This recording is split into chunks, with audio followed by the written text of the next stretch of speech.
magpasalamat mo kay gipakaon mo vlogger.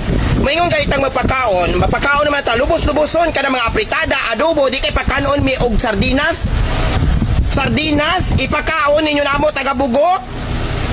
Buanga. Guys, ato na siyang tubagon no ang iyang gireklamo nga sardinas.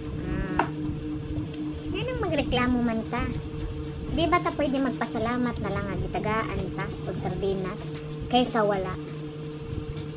No? Sa karon nga nalinugan ba? Magpasalamat na lang ta, gitagaan tag-ayuda kaysa wala. Kaysa wala jud ba? No? Dili maka-appreciate sang bisan ano kagamay nga butang nga ihatag sa imuha. Magpasalamat na lang ta, nga gitagaan tag-ayuda kaysa wala tay makaon.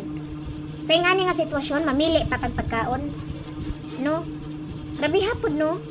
Di man maka-appreciate nga naghatag kumuingon pag vlogger. Kanang vlogera, kanang nga vlogger no, sayo pa kaayo mo mata. Kay magpacking nya balhas og kuan ang giipon para lang maputos na nga mga kuan din i-deliver sa inyo ha matag balay. Diba? Asa ka ana? Pasalamat ka lang kag gitagaan kag vlogger og sardinas. No? Dili man na kuan nga para musikat ang mga vlogger para makatabang. Para makatabang, no? Para makahatag og ayuda sa imo ha. Dili kay mamili pud ka. Pasalamat na lang gani kag gitagaan kag sardinas kaysa wala. Diba? Ang uban gani wala gani makaon.